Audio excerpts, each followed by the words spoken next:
Good morning and welcome to today's event. I'm Cami Abernathy, Dean and Professor of Material Science and Engineering at the University of Florida's Herbert Wertheim College of Engineering. I'm delighted to be able to be here for the announcement of the winners of our first ever Florida Hacks with IBM event. As you may know, today's event is the culmination of a national contest, which saw more than 1,000 student participants come together in almost 50 teams from 127 universities across the nation. Participants were tasked with developing solutions to combat climate change while using IBM technologies, artificial intelligence, and machine learning. There were a total of 6 challenges, which we'll talk about a little more shortly, and a $100,000 prize pool, including access to the University of Florida's HyperGator supercomputer for the top 3 teams. I'm thrilled that not only did we receive a significant number of excellent submissions, but they also came from participants with a range of backgrounds, from computer science to experienced developers to environmental experts with little to no coding experience. And for many, this was their first ever hackathon. I'm sure you're all excited to learn the identities of our winning teams. But before that, we have a few more opportunities for learning and discussion, including a roundtable discussion about the hackathon challenges, how they were determined, and why we chose to have a hackathon in the first place. We'll then share video submissions of our top 3 teams before announcing the winners of our grand prize. I also want to recognize our partner organizations, which, in addition to IBM, include the Florida Technology Council and Be My App. Now, to get us started, it is my great pleasure to welcome the following experts to share their expertise and insights. Gabriela de Quiros, Chief Data Scientist for AI Strategy and Innovation at IBM. Gabriela, thank you for the incredible partnership and support from IBM. Thank you very much. A champion of AI here at the University of Florida, and our Provost and Senior Vice President of Academic Affairs, Dr. Joe Glover. Good morning, Cami. Dr. Christine Angelini, who I'm proud to say is an Associate Professor in the College of Engineering's Department of Environmental Engineering Sciences. Good morning, everybody. And the wonderful Sunithia Thomas, Dr. Sunithia Thomas, who is Assistant Instructional Professor in the College of Engineering's Department of Computer and Information Science and Engineering, and who was the chief organizer, cheerleader, and guiding force for the hackathon. Good morning, everyone. Welcome to all of you. Let's start with a question for Gabriela.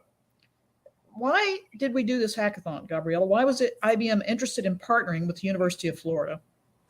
Yeah, there were several reasons why. And I will list the top 3 that I can think of. But the first one is around skills shortage. So it's to help develop AI skills among a diverse group of students, professionals, to learn more about AI, about how to use AI in their solutions and to use the technology. The other one was around IBM products. So we want to make the IBM products and expertise available to students and professionals that were interested in AI to prepare them for the workplace, for an example. And then last but not least, of course, the partnership with UF in supporting not only the academic institutions in general, but to support UF as a partner for this hackathon. Great, thanks, Gabriela. Sunithia, why are hackathons valuable? What's the importance of using hackathons to try to solve key challenges in society?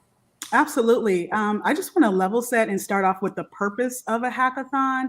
And so a lot of people do not know, well, what is a hackathon? It could be very intimidating, but it's around creating a solution in a collaborative environment, working with the team. And so the unique thing about a hackathon, it creates an intense environment that can facilitate creative, innovative ideas. And so we wanted to bring in a hackathon to address these AI and climate change challenges. And so we know that AI has a wide range of computer science, building smart machines capable of performing tasks that require human intelligence. And we know that AI can reduce a lot of operating costs and saving money. And so when we put these challenges out to the students, we're creating an environment for them to rise to the occasion and trying new technologies, working in a team environment. One unique thing about this hackathon is we offered mentorship along the way.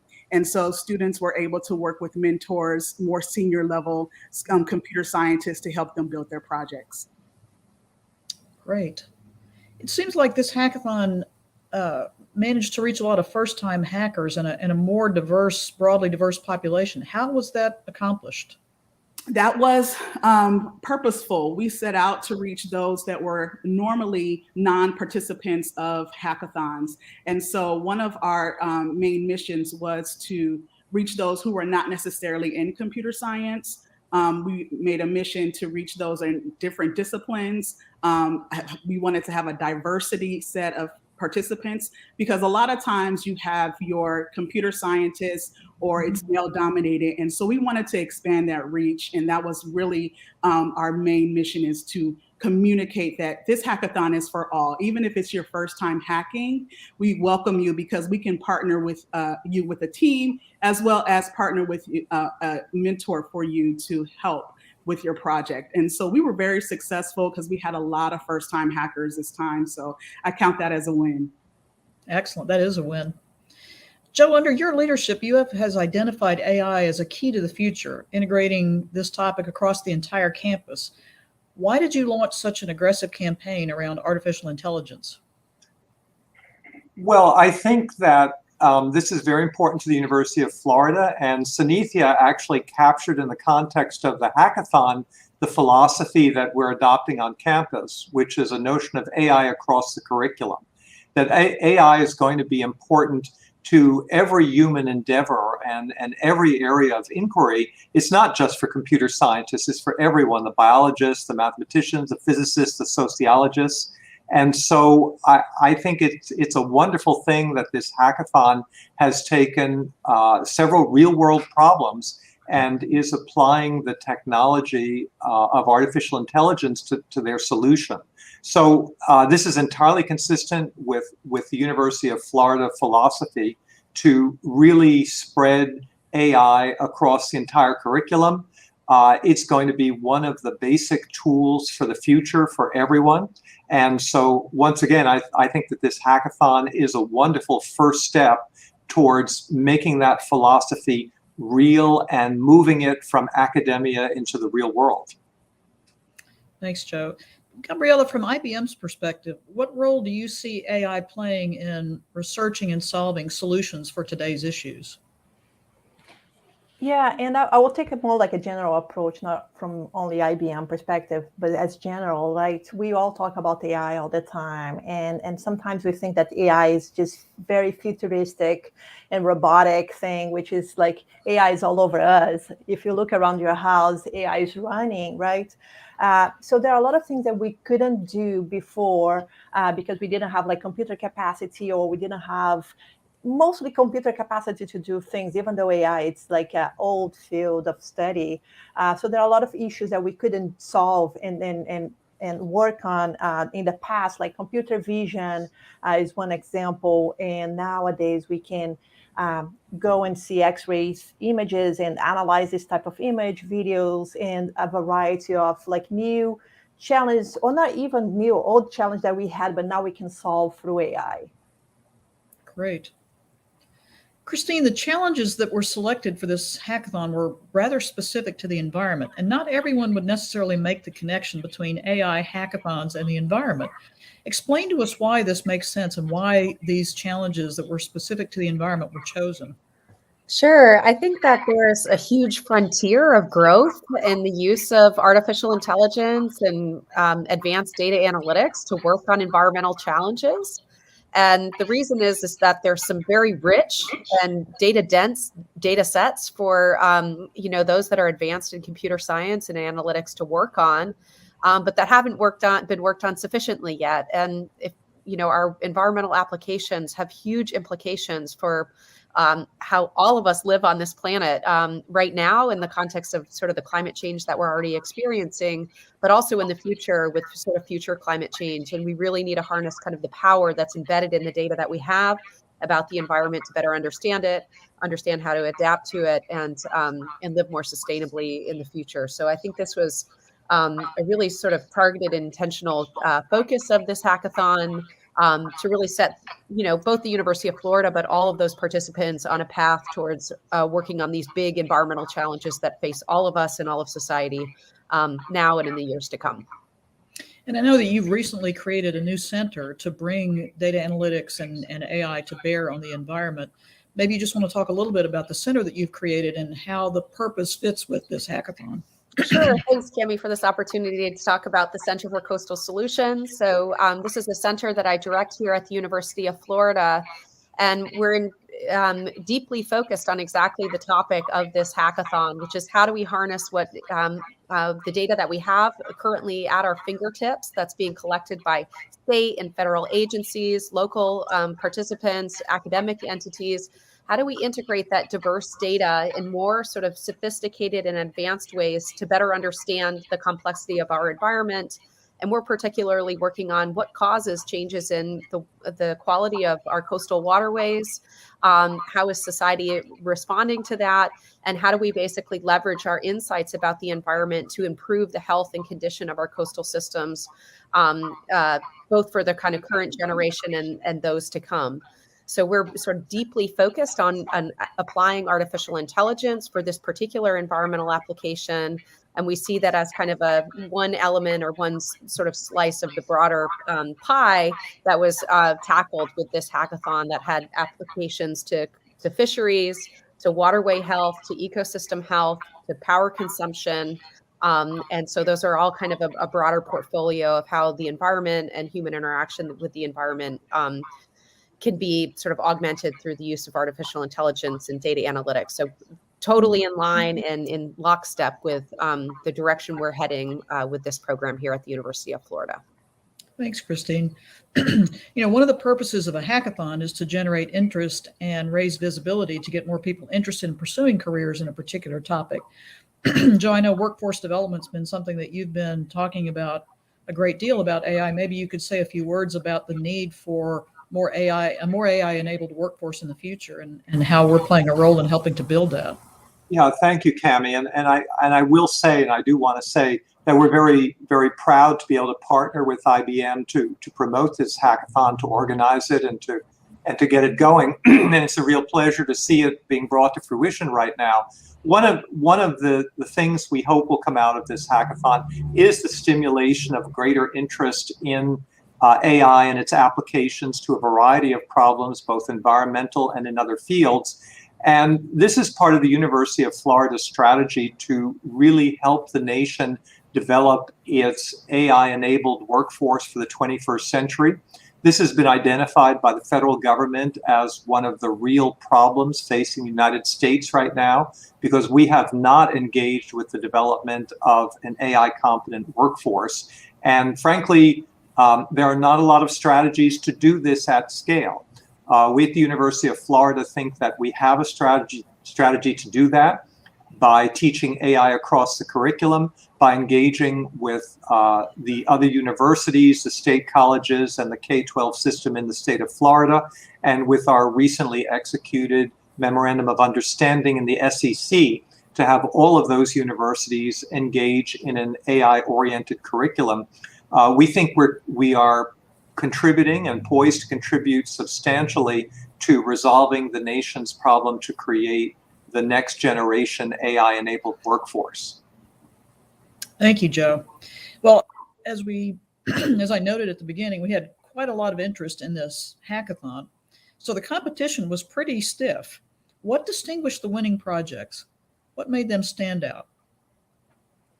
Yeah, I can start on that. So there were several great projects. It was so hard to go through and to select the winners. And one of the things that it was very interesting to me was to see, again, the diverse of the team and the diverse of their background, their mindsets, and their innovations.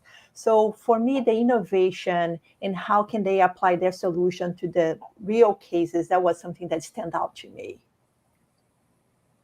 Great. Yeah, I can jump in here. This hackathon really was directed to a lot of different participants. And so one of the things that we focused on is problem solving. You are able to articulate a solution addressing a problem? And can you communicate that clearly using technology? Like we have partnered with IBM, so that was a requirement to use the IBM technologies. So can you communicate your idea? Is it innovative? I would like to bring out that we had a participant all the way from a high school student who took it on and said she was a self-starter programmer. And so we not just look at the innovation, but we also look at what's behind the student as well. And so I am very proud of all the submissions, and how we distinguish winners is based on innovation. Can you communicate clearly, and is your problem and your solution addressing the problem?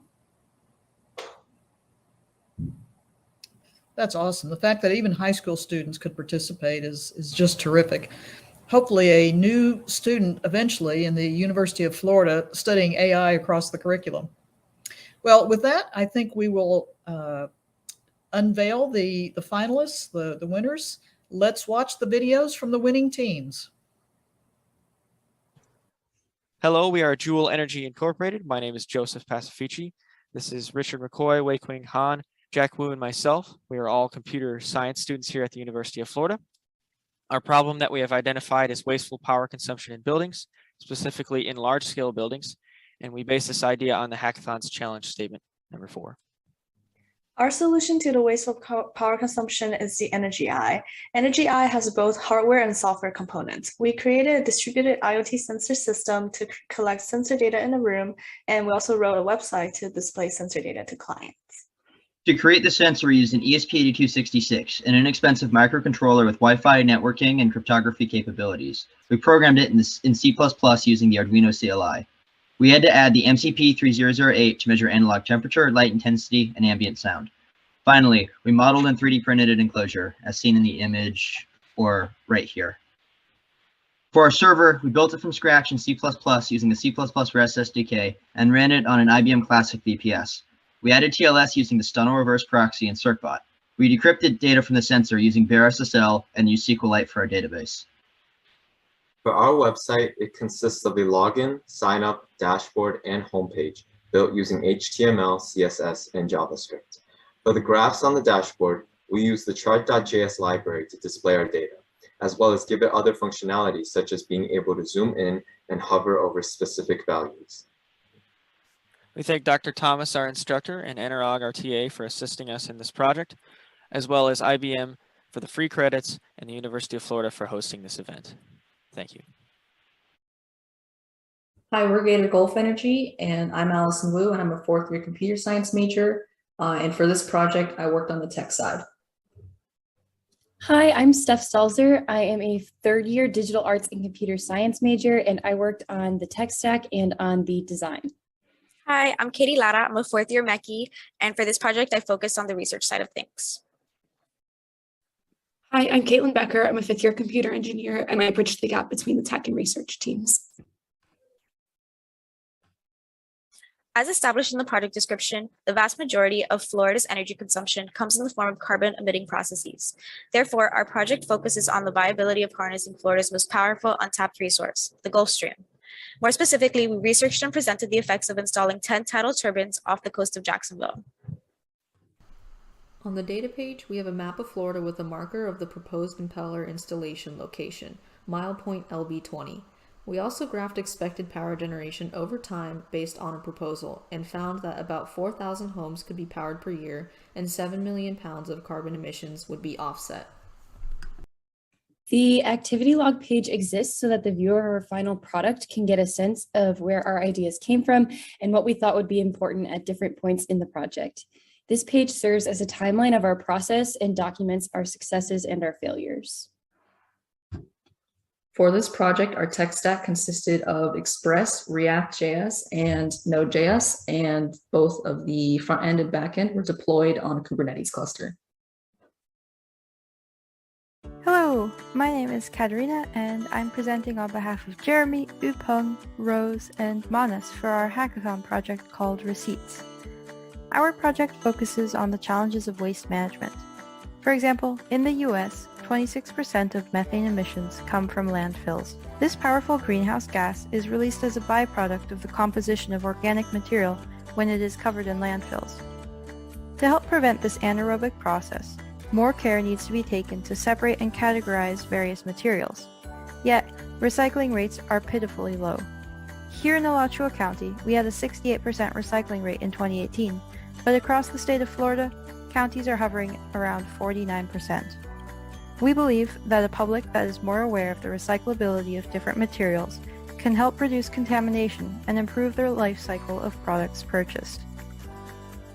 Therefore, our project seeks to prevent waste stream contamination by providing personalized recycling advice based on the products individuals purchase and their local resources. Essentially, we ask users to scan their receipts after shopping. We then match the items to a database of products and their associated materials to provide notifications and specific advice for how to handle the waste in their location. By personalizing waste management, we make learning about the local waste systems more accessible and help users track their progress toward minimizing environmental impact. For the hackathon, we designed a handful of interfaces and mocked up how users would learn about their local waste practices, receive tangible metaphors for CO2 equivalency, and dashboards to track their progress. We also spoke with a startup in New York City. We want to thank the members of EvTech for their enthusiasm for this project and their offer to help build a database about packaging materials and their footprint. Thank you also to IBM and the rest of the Be My App team for your support and the opportunity to participate in this hackathon. All right, so thank you very much for all the projects, and thank you for the teams for submitting the projects for this hackathon. As a reminder, the Be My App team will follow up with you after this webinar to move forward with the prize distribution. And this will include also the rest of our winning categories for the hackathon as well. So are you excited? So now I'm going to announce the third place. So for this third place, the winner is Receipts. So Receipts developed an app which gives personalized information about waste disposal resources in the greater Gainesville area. This tailored information will engage the user in being more conscious about the products they purchase and how the packaging is disposed. Congratulations, team. Let's go for the second one. So the second one, the winner is Energy Eye. So Energy Eye is a small concealed sensor which measures light intensity, sound volume, and temperature to read the environment within rooms of a building. Congratulations, team Energy Eye. Now it's the final grand prize winner for this hackathon.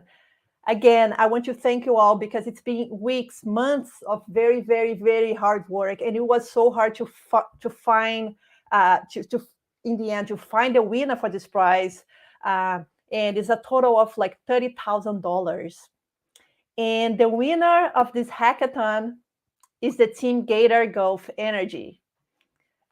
Gator Gulf Energy harnesses the power of the Florida Gulf Stream as a reliable and continuous source of clean power and aims to access the extent to which tidal power can holistically impact Florida's energy portfolio. Great work, team, and congratulations to Team Gator Gulf Energy.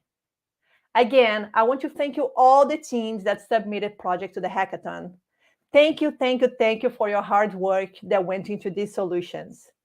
The remaining prizes that we had for this hackathon, so the challenge track winners, the gamification winners, and the rest of the other prizes will be announced today and tomorrow via email. Thank you all again for being together and creating innovative solutions. Thank you.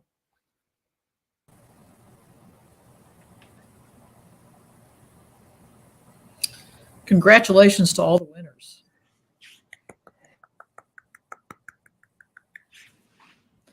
Any final words from the panelists about the results of the hackathon before we conclude? Yeah, I just want to say I'm extremely proud of all the students. There was a lot of good competition, and I'm super excited. Congratulations to the winners. It's really significant that an all-women's team took first place, so that's awesome. Bringing in more diversity to computer science and AI, and that's what it's all about. So thank you so much for everyone who participated, and thank you for this opportunity. I'd also like to comment, Cami, on the amazing range of applications that came out of this. it's just remarkable to see this as a non-engineer. I'm sort of flabbergasted by the by the potential applications that people found in a relatively short span of time. So I think that this just proves that the potential for the future is unlimited. And I guess the last plug I'll say is I encourage all of you young, talented, and diverse participants to continue working on environmental challenges and on climate change. We're all in this together. And yeah, commend all of the winners, but also all of the participants for throwing yourself into this challenge. And it's a real pleasure as a faculty member to see the richness of creativity and talent and innovation and effort that's put forward by the students. So congratulations to the winners, but also those who challenged themselves in participating in this hackathon. Really impressive. And just as a reminder, the winning teams not only get cash prizes, they get access to UF's HyperGator supercomputer. So their work is not yet done. There's still some more opportunities for them to continue to advance their ideas. Gabriella, I will turn it over to you and give you the last word. And thank you again for IBM's participation. Yeah, thank you for the partnership on this. Again, thank you all for your hard work, for collaborating to do on these very key and important challenges. If you are interested in knowing more about IBM products, just go to our website. We have a free trial and you can use all the technologies that the teams used for this hackathon. So thank you again for this participation. Thank you, everyone. And thanks to all the participants. Thank you. Thank you.